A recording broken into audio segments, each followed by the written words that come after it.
Saya kira kita bisa mulai. Silahkan salah satu membuka dengan doa.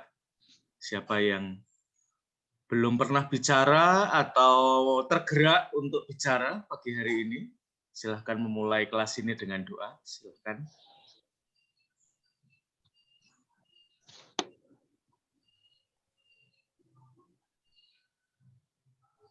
Siapa yang mau memimpin doa?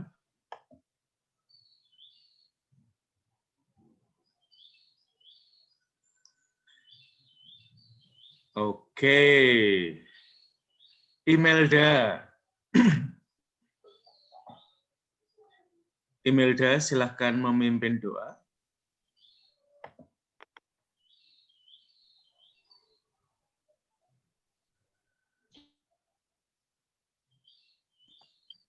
Saya Romo. Ya, silahkan.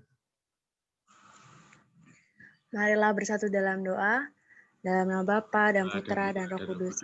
Amin. Tuhan Yesus, terima kasih Bapa, Engkau telah membangunkan kami di pagi hari. Sekarang kami akan belajar, kiranya Engkau berkati dari awal sampai akhir. Amin. Bapa kami ada di dalam surga, Dimuliakanlah namamu, datanglah kerajaanmu, jadilah kehendak-mu di atas bumi seperti di dalam surga. Berilah kami rezeki pada hari ini, dan ampunilah kesalahan kami, seperti kami pun mengampuni yang bersalah kepada kami, dan janganlah masukkan kami dalam percobaan, tetapi bebaskanlah kami dari yang jahat. Amin. Amin. Dalam nama Bapa dan Putra dan Roh Kudus. Amin. Terima kasih Imelda. Rekan-rekan, pagi hari ini saya tidak punya PPT untuk kalian, ya. Ada kesengajaan mengapa tidak ada PPT, ya, bukan karena saya nggak siap mengajar kalian, ya. Tetapi saya mau memperlakukan materi pada pagi hari ini dengan lebih istimewa, yaitu saya ingin kalian membuka Injil Yohanes, ya. Silahkan dibuka Injil kalian masing-masing, ya. Kitab sucinya silahkan ditaruh di samping kalian. Ya. Enggak apa-apa, putus-putus. Saya juga ada sesuatu yang harus dibereskan, ya. Maka pagi hari ini nanti kalau tidak terlalu jelas, nanti kita mungkin harus ganti ke WA, ya. Karena internet rumah saya biasanya tidak ada masalah, cuman pagi hari ini tiba-tiba ada masalah, ya. Oke, teman-teman, pagi hari ini saya ingin mengajak kalian untuk menempatkan kembali kitab suci di dekat kita, ya. Ada seorang teolog yang mengatakan seorang teolog atau katekis, ya, itu sebenarnya punya dua teks, ya, satu di tangan kanan, satu di tangan kirinya, ya. Di salah satu tangan dia harus pegang kitab suci, dan di tangan yang lain pada waktu-waktu sebelumnya kita pegang koran, ya. Karena koran itu adalah tempat di mana kekinian berada, sementara kitab suci adalah tempat di mana bukan kekunoan, ya, tetapi sesuatu yang lebih klasik berada, ya. Nah, ini akan buat saya penting, teman-teman. Nah, Injil Yohanes adalah Injil yang paling gampang kita hindari, ya, karena kesulitannya. Nah, maka pertemuan pagi hari ini dan minggu depan saya akan treat, ya, saya akan memperlakukan Injil Yohanes sebagai teks yang penting untuk hidup kita. Maka teks Yohanes akan kita bahas 2 kali, ya. Ini jarang-jarang, ya, sebuah teks kita itu waktunya tidak terlalu panjang, tapi kita akan memperlakukan teks ini secara lebih istimewa. Karena Injil Yohanes itu karena menjadi teks yang sulit, seringkali kita hindari, ya. Teks Yohanes itu seperti kalau kita lagi bermasalah dengan pacar kita, ya. Yaitu kita nggak mau ketemu dengan orang itu, ya. Kita mencoba untuk menghindari, ya. Nah, sayangnya teman-teman, teks Yohanes tidak selalu bisa kita hindari, ya. pada momen-momen tertentu kalian akan ketemu dengan teks ini, maka satu-satunya cara berhadapan dengan teks Yohanes adalah berjumpa dengan kitab suci itu ya, dengan perikop itu ya. Jadi kalau kalian juga punya masalah dengan orang yang kalian cintai ya, kita tidak menghindari perjumpaan dengan orang itu, tapi kita bereskan masalahnya ya. Kita clearkan ya, masalahnya ada di mana. Oke, mari kita buka Yohanes bab 2. Ya. Saya ingin melibatkan kalian. Suster Arin, kitab sucinya udah ada?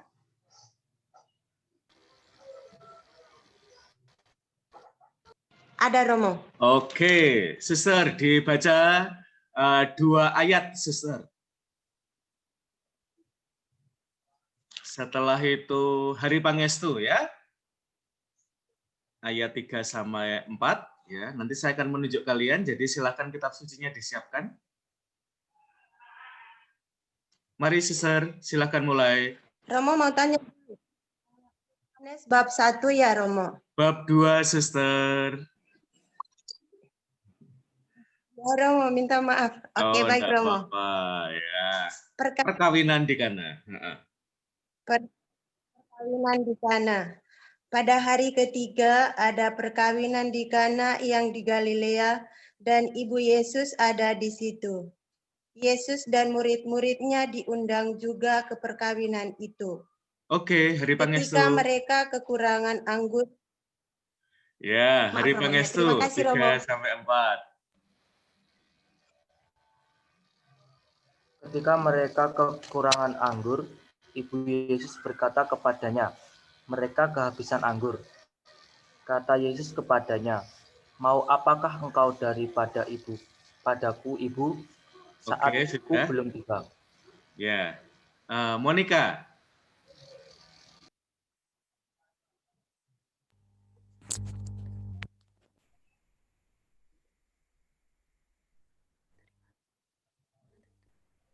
Tetapi ibu Yesus berkata kepada pelayan-pelayan, apa yang dikatakan kepadamu, buatlah itu. Di situ ada 6 tempayan yang disediakan untuk pembasuhan menurut adat orang Yahudi. Masing-masing isinya 2-3 buyung. Oke, Francisca.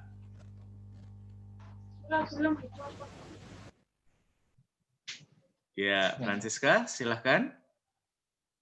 Setelah itu Yesi, Mona Lisa ya. Yesus berkata kepada pelayan-pelayan itu, isilah tempayan-tempayan itu penuh dengan air. Dan mereka pun mengisinya sampai penuh.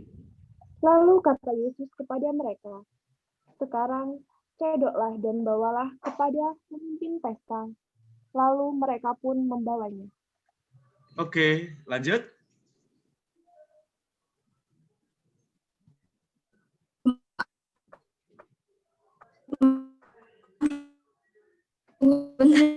Saya agak telat, Mas. Jadi belum tahu Injil apa ini, Romo. Injil Yohanes bab 2.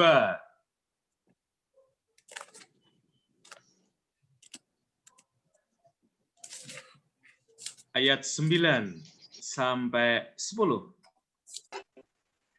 Ya, 9 sampai 10.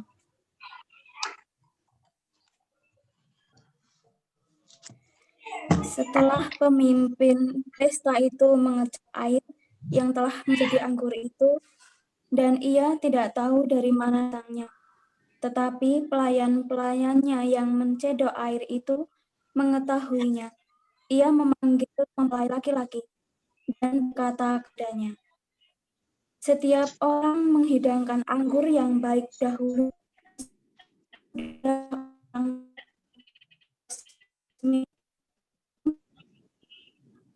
barulah yang kurang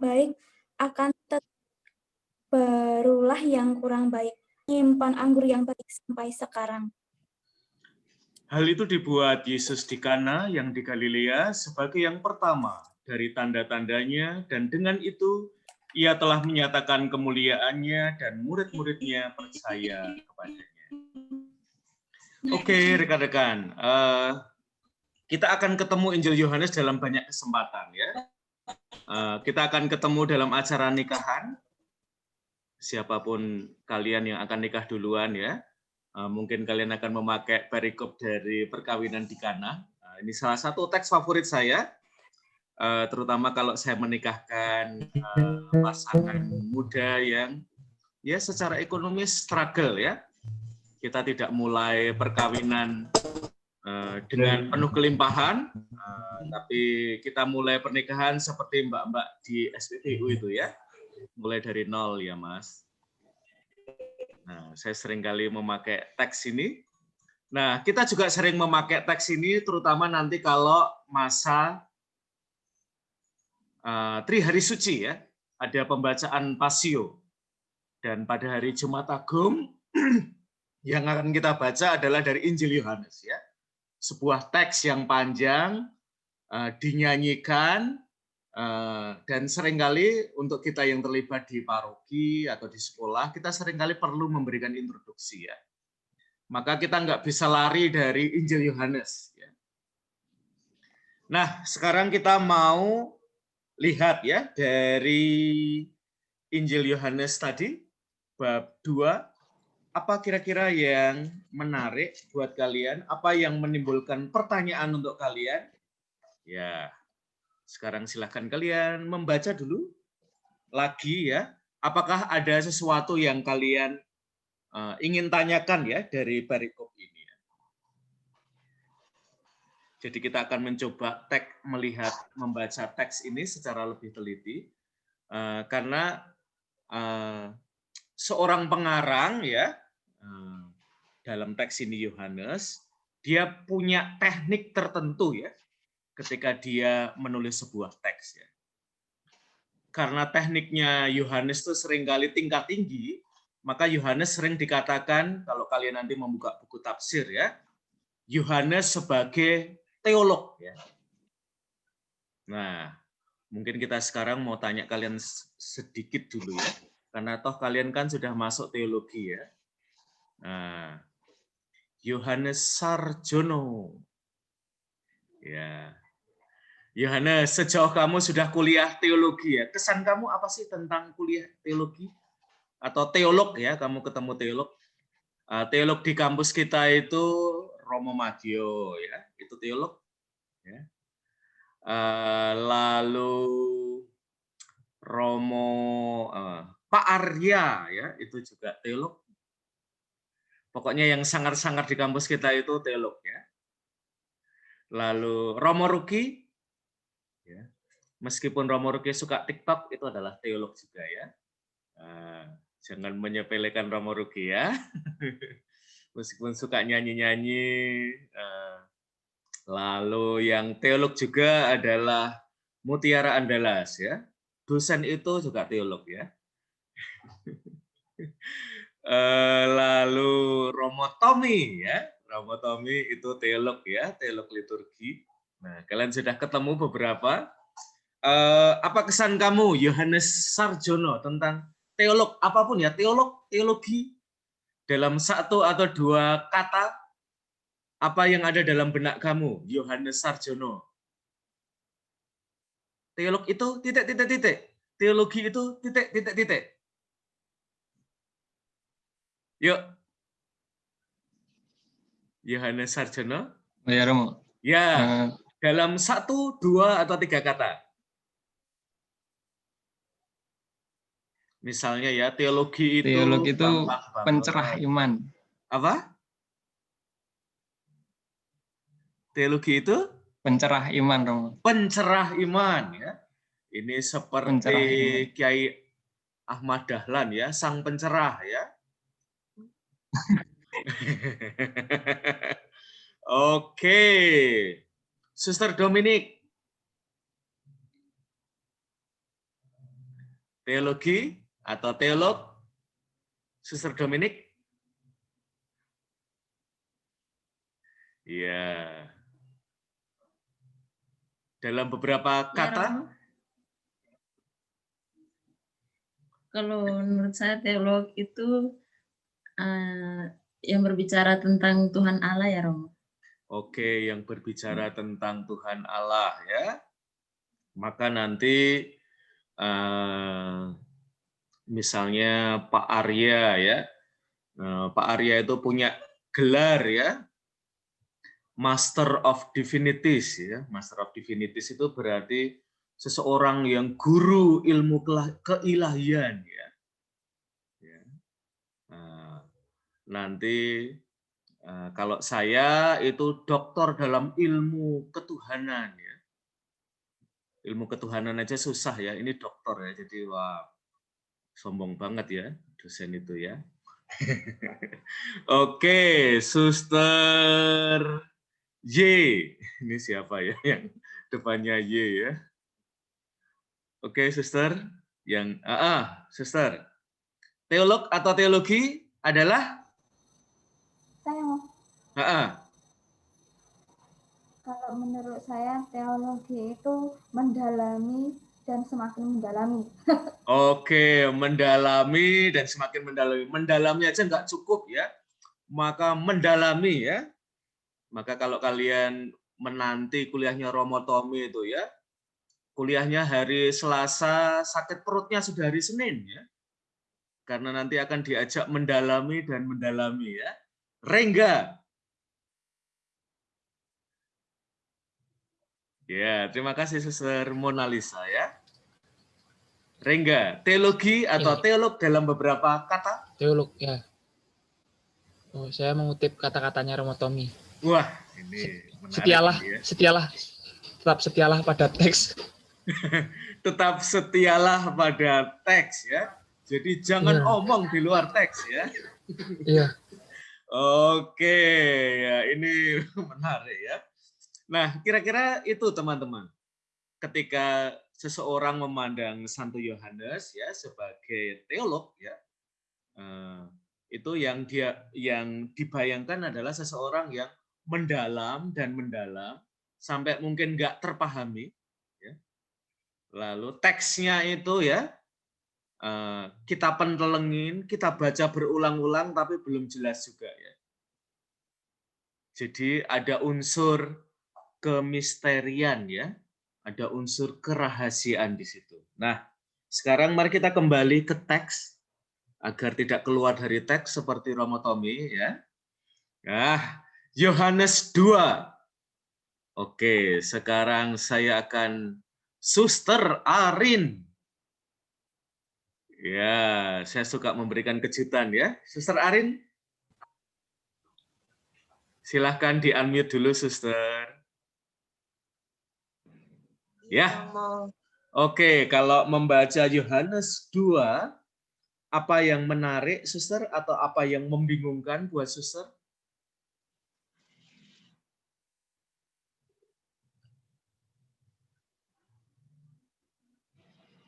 Lalu siap-siap Deska.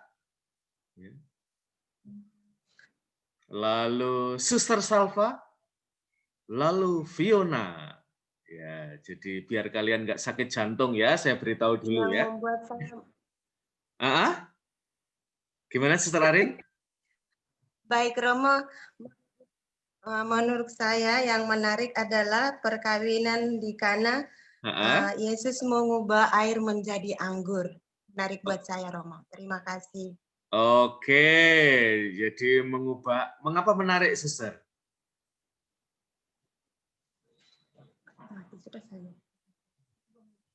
Karena Yesus membuat mujizat pada saat itu. Karena Yesus membuat mukjizat pada saat itu, mengapa itu menarik untuk Suster? Wah, ini sudah mulai teolog ya. Teolog itu suka ngejar-ngejar ya. Sampai yang dikejar ketakutan ya, lari ya, terbirit-birit ya. Nah, ini kalau dalam teori filsafat kita menyebutnya teori bidan ya. Bidan itu selalu punya anggapan bahwa yang ditanya itu punya pengetahuan ya. Nah, tugas kita adalah membuka ya. Ayo Ibu semangat, bayinya hampir keluar ya. Semangat Ibu, dorong sekali lagi ya. Dorong lagi ya, itu teori bidan ya. Yuk, Suster Arin, mengapa perikop itu menarik? Saya mencoba tidak mengejar-ngejar Suster ya.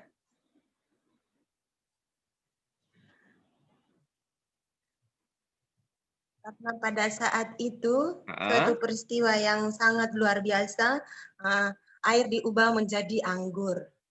Itulah peristiwa yang sangat luar biasa pada saat itu. Oke ya, jadi ada sesuatu yang luar biasa ya. Oke, kita lanjut ke Deska. Dwi. Ya, jadi silahkan menambah. Ya, Romo. Silahkan, Deska. Baik, Romo. Ayat yang menarik bagi saya ayat nomor 11, Romo. Hal itu dibuat Yesus di Kana. Dibuat Yesus di Kana yang di Galilea sebagai yang pertama dari tanda-tandanya, dan itu ia telah menyatakan kemuliaannya dan murid-muridnya percaya kepadanya. Yang menarik buat saya karena di sana itu merupakan tanda pertama yang dibuat Yesus dan itu menarik orang untuk mengikutinya, Rom. Oke ya, jadi ini tanda yang pertama ya. Mungkin paling gampang ya, meskipun di sini ada banyak suster ya, mungkin suster nggak terlalu sangat updated ya kalau misalnya film gitu ya. Mungkin suster nggak ikut yang antri ya, kalau ada film baru, premier, lalu kita antri ya. Gini-gini saya suka ikut premier film baru ya. Kalau di Jogja ada film baru dan menarik, saya biasanya hari pertama berusaha nonton ya. Nanti kalau kalian udah di Jogja, nanti tak ajak ya nonton poster filmnya ya. Bukan. Terima kasih Romo. Oke, terima kasih karena ini yang pertama ya. Dan karena ini yang pertama nanti akan menyusul ya dengan tanda-tanda berikutnya ya. Maka ada sesuatu yang istimewa dari sini. Oke, lanjut. Siapa tadi ya? Suster siapa tadi yang saya sebut lagi? Oke, saya Romo. Suster Salva. Ya, Suster, silakan. Ya. Yang menarik dari saya dari bacaan perikop ini tentang perkawinan di Kana, ya yang sudah disebutkan oleh dua teman tadi tentang Yesus mengubah air menjadi anggur, dan juga itu merupakan mujizat pertama yang dibuat oleh Yesus di Kana. Dan yang menjadi lebih menarik lagi itu dari saya itu ayat yang kelima, di mana dikatakan bahwa apa yang dikatakan kepadamu buatlah itu. Iya. Mengapa ayat ini lebih menarik untuk suster dibandingkan dengan ayat-ayat yang lain? Karena ini tanda bahwa Yesus itu taat kepada ibunya, dan juga apa yang dikatakan oleh ibunya kepada para pelayan itu mereka dibuat. Jadi akhirnya Yesus mau tidak mau dia harus membuat mujizat itu karena diperintah oleh ibunya. Itulah tanda ketaatan Yesus kepada ibunya Maria. Oke, ya, Suster Salva mengatakan sesuatu yang penting untuk studi kitab suci pagi hari ini ya, yaitu adalah ayat kelima, terutama hubungannya dengan ayat keempat dan ketiga ya. Karena ada sesuatu yang agak nggak nyambung ya. Jadi silahkan kalian membaca ayat keempat. Kata Yesus kepadanya, mau apakah engkau daripadaku, Ibu? Saatku belum tiba. Lalu ayat 5, tetapi Ibu Yesus berkata kepada pelayan-pelayannya, apa yang dikatakan kepadamu, buatlah itu. Nah, nggak nyambung ya. Ini miskom ya, Bunda Maria yang gagal paham atau gimana ya? Nah, ini buat saya pelajaran pertama dari Injil Yohanes. Injil Yohanes seringkali memberikan kepada kita gaps ya. Gaps itu adalah celah ya. Tidak semua dikatakan. Tidak semua mau dituliskan di dalam Injil Yohanes. Maka di sini enggak dikatakan ya, apakah Yesus itu mau atau tidak. Kalau mau, di sini juga tidak disebutkan ya, pada bagian mana Yesus mau. Tiba-tiba saja seperti dialognya itu melompat ya. Wong Yesus belum mengatakan mau kok Maria sudah mengatakan apa yang dikatakan kepadamu buatlah itu ya. Lalu kalau kita menghubungkan dengan bab 3 dan bab 4 juga sama ya, yaitu kok Yesus nggak mau merespon ya kebutuhan yang ada di lapangan. Nah, ini nanti teman-teman akan sangat penting di dalam Injil Yohanes, yaitu Injil Yohanes itu memberikan tekanan pada bahwa aktivitas Yesus itu penggeraknya ya, bukan manusia, melainkan Allah ya. Maka ketika ada kebutuhan manusiawi, karena ini belum menjadi kehendak Allah, maka jawaban Yesus kayaknya ketus ya. Jawabannya Yesus nggak nyambung gitu ya. Karena di dalam Injil Yohanes sangat penting bahwa seluruh aktivitas Yesus itu digerakkan oleh Allah ya. Tidak digerakkan, tidak bisa diprovokasi oleh manusia ya. Nah, nanti kita akan menemukan dalam teks-teks lain yang nanti akan kalian baca ya. Jadi teman-teman, aktivitas hari ini dan minggu depan adalah kalian baca Injil Yohanes ini dan kalian menemukan bagian-bagian yang kalian mungkin itu ya, gaps ya, ada celah yang kalian lalu nggak ngerti, bingung dan macam-macam ya. Nah, itu yang mau kita bawa minggu depan ya. Jadi minggu depan bawalah kebingungan-kebingungan kalian ya. Saya tidak akan membawa kebingungan seperti Romo Tommy di kelas ya, tetapi bawalah kebingungan itu pada saya ya. Ya. Oke, Fiona. Yo, Fiona. Setelah itu Tria, Mustika ya. Oke, Fiona. Apa yang menarik, Fiona? Dari ayat 7, Romo. Oke, ayat 7. Yesus berkata kepada pelayan-pelayan itu, isilah tempayan-tempayan itu penuh dengan air. Dan mereka pun mengisinya sampai penuh. Mengapa ayat ini menarik, Fiona? Karena menurut saya ini di dalam setiap perkataan Tuhan di setiap perkataan Tuhan ada sebuah keajaiban yang dikehendaki oleh Allah. Oke, di dalam setiap kata-kata Tuhan ada sebuah keajaiban ya yang dikehendaki oleh Allah ya. Maka nanti seperti yang dikatakan rekan kamu tadi pada ayat 11 ya. Hal itu dibuat Yesus di Kana yang di Galilea sebagai yang pertama dari tanda-tandanya, dan dengan itu ia telah menyatakan kemuliaannya dan murid-murid percaya kepadanya ya. Jadi ini nanti juga penting ya, bahwa segala sesuatu yang dilakukan Yesus itu demi kemuliaan Allah ya. Jadi semuanya dilakukan dalam bingkai itu ya.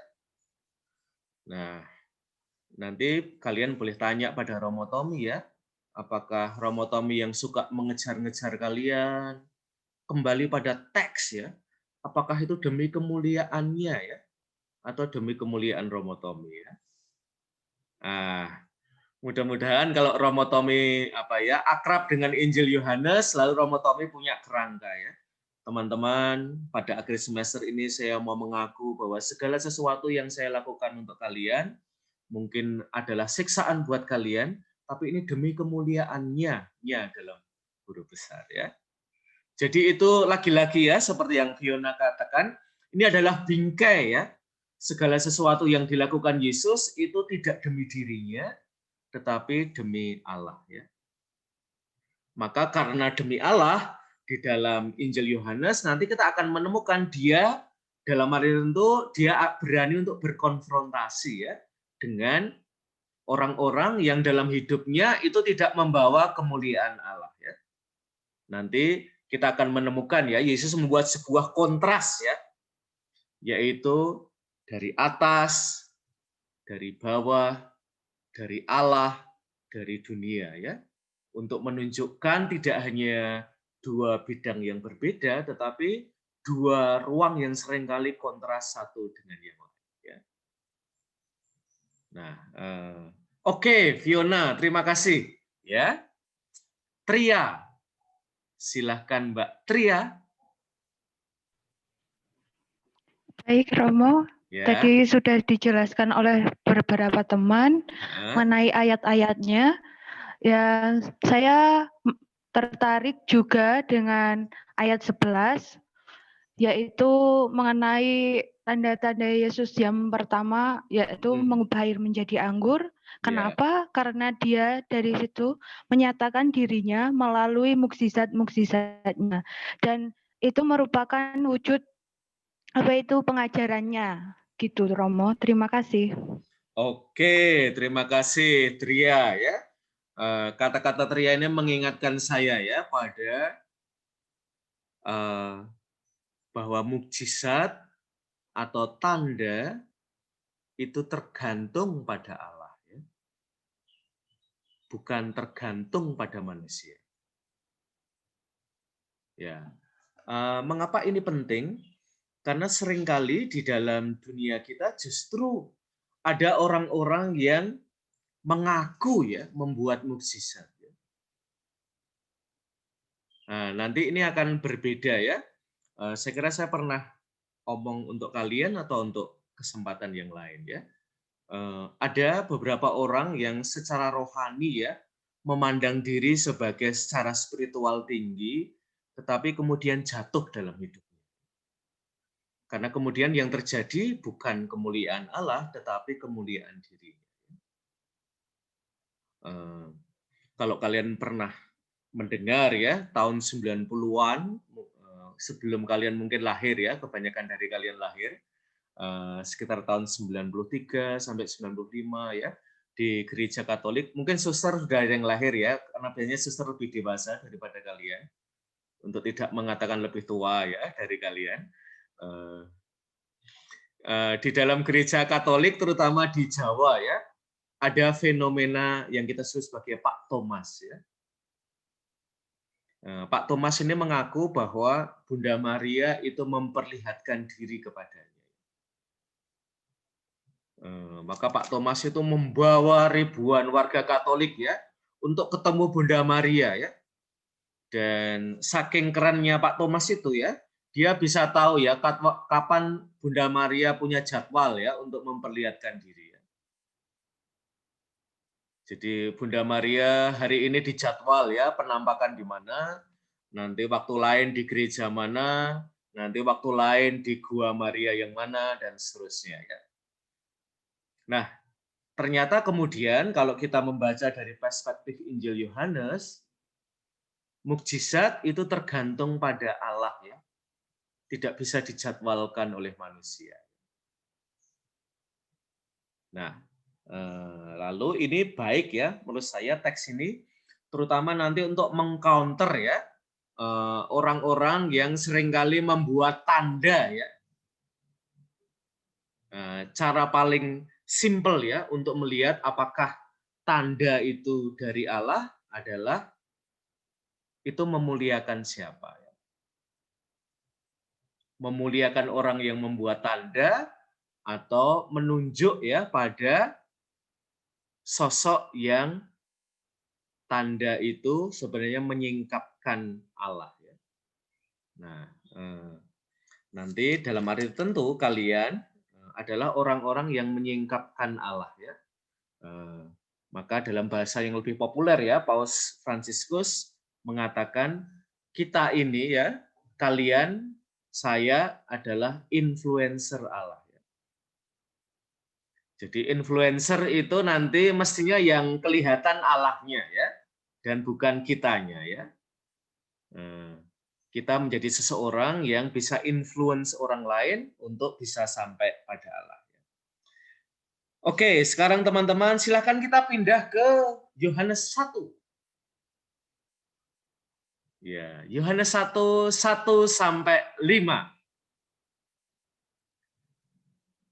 Ini ada alasan ya teman-teman mengapa saya tidak mulai dari Injil Yohanes 1, 1-5. Karena kalau kalian mulai dari Injil 1 sampai 5, kita biasanya, ini Injil susah ya, nggak usah dibaca. Padahal Injil ini teman-teman akan kalian temukan kalau kita perayaan Paskah. Terutama kalau kita perayaan Paskah sore ya. Bacaannya kita akan ketemu ini ya. Dan mungkin kalian juga akan diminta suatu kali ya, omong tentang perikop ini. Maka oke. Lutgar. Silahkan membaca Lutgar. 2 ayat yang pertama dari Yohanes 1. Oke, Yohanes Lutgar. 1. Ya. Pada mulanya adalah firman. Firman itu bersama-sama dengan Allah, dan firman itu adalah Allah. Ia pada mulanya bersama-sama dengan Allah. Oke, cukup. Iya. Teman-teman, ini salah satu perikop yang biasanya juga jadi pengantar untuk memulai Injil Yohanes, yaitu tiba-tiba aja ya, Injil Yohanes itu omong sesuatu tanpa pengantar. Nah, ini seringkali menimbulkan kesulitan. Maka karena kita sudah kurang dari 1 menit, teman-teman, setelah ini sampai minggu depan kalian